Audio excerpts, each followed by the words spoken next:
May mag-interview sa atin mamaya and then we'll try our best sagutin yung mga katanungan na yun.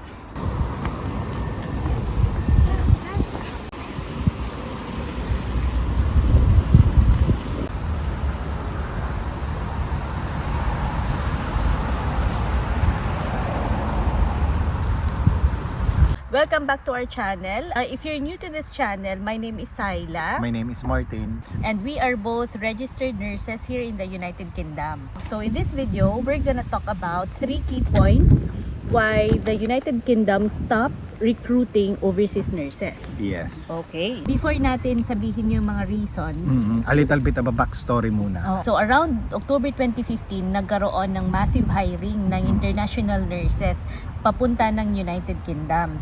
And this is to address the nationwide NHS staffing shortage.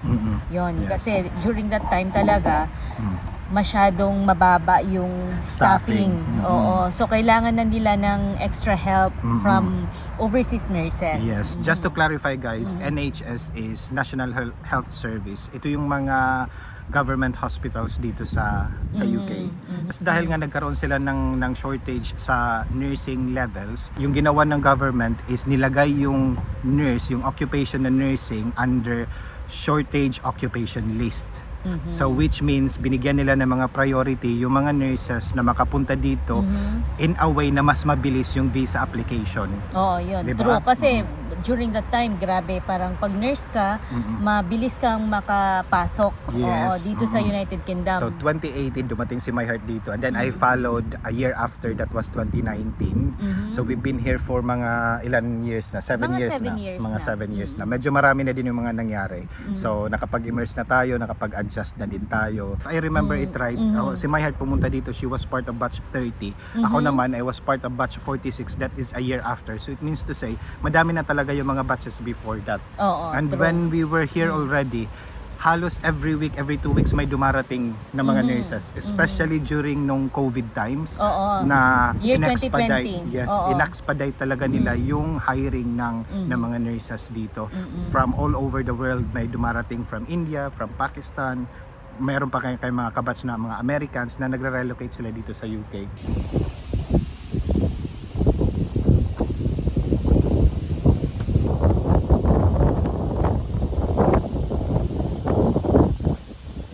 Hindi naman mapagkakaila na malaki yung naging contribution ng mga overseas nurses sa healthcare sector nila dito. Syempre diba? naman.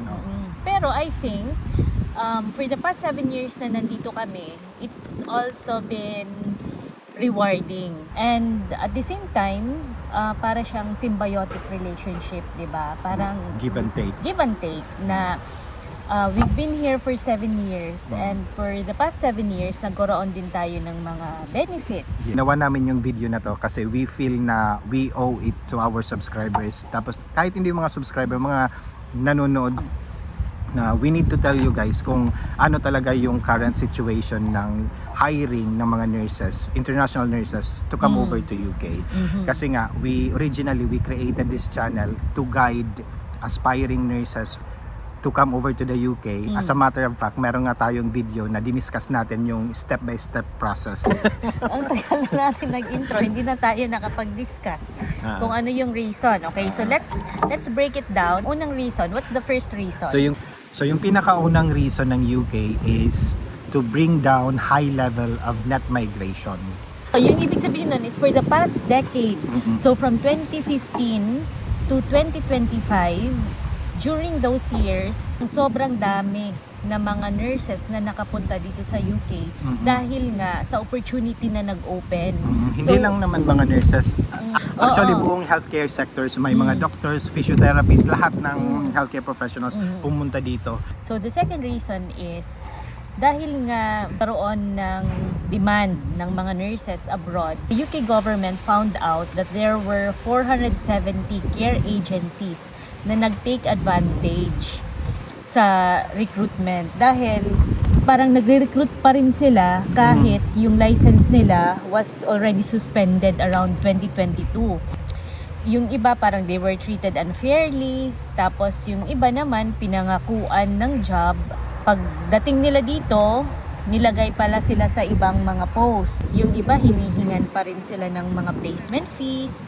Tapos yung iba, syempre, yung mga exams, kailangan mong bayaran yan. Hindi ka naman dapat magbayad nung application kasi covered lahat yun ng NHS. Around 40,000 yung mga na-displace dahil sa mga rogue agencies na ito. Gumawa actually kami ng video about red flags when choosing a recruitment agency, and we will link it down here. Yung third and final reason is to train homegrown talents. This is part of the UK's long-term goal na to move away from dependence from overseas nurses. So ang ibig sabihin lang nito is they are encouraging locals nila dito to enter into healthcare professions such as nursing or doctors or any healthcare professions. At the same time, hindi lang naman yung mga British yung ititrain nila, kundi pati din yung mga immigrants na nandito na at say mga nurses sila back home, then they have the qualification. Kasali din sila sa mga priority na makapasok sa healthcare professions. This might come as a shock dun sa ibang ongoing yung process nila. This is just God's redirection. Like especially dun sa mga ongoing yung process na papunta dito tapos narinig nila na ganito pala yung news. So yun, that's the latest update, and this has taken effect as of July 22, 2025. But sabi mo pa nga, it's God's redirection. Pag may nag-close na isang door, automatic yan may mag-open talaga na ibang opportunities. Maybe it's an opportunity for us to consider other countries din. Like for example, Diba yung nag-email nga, yung nag-contact na sa'yo, diba? May isa akong kakilala na he was really keen to come over here. Tapos ilang beses na siyang nag-take ng IELTS. Tapos hindi pa rin niya napasa yun. He emailed me na nandun na pala siya sa Germany with his family. Tapos parang nag-training sila ng German language. Yun nga. Pwede din natin i-consider yung Switzerland. Oo. Yeah. Switzerland, ang ganda-gandang place ng Switzerland. Isa sa pinakamalinis, pinakamayamang country. Diba? Switzerland. Pwede kang everyday kloy doon. Or sa day off mo, pwede kang mag-kloy.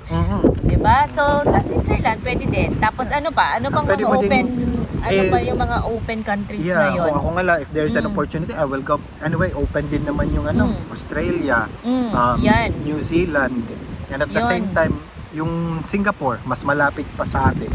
Pag day off mo, pwede kang makauwi sa Pinas. It's 4 hours travel lang, so pwede kang makauwi sa Pilipinas. At the same time, hindi ka masyadong mag-a-adjust sa weather. Oo. Kasi yung weather doon is sunny, ganun. There's a lot of opportunities. Oo. Lalo na sa atin sa Philippines, di ba? Automatic yan pag after ng board exam mo, nagtitake na yung iba ng NCLEX. NCLEX, Automatic oo. NCLEX, di ba? Kasi yung focus talaga natin is from Philippines, US. And Yun. it's continuous hiring naman. And I think Oo. open sila ngayon. Kasi Oo. marami nga kami mga kaibigan na ongoing din yung application nila to go to US kahit nandito na sila sa UK.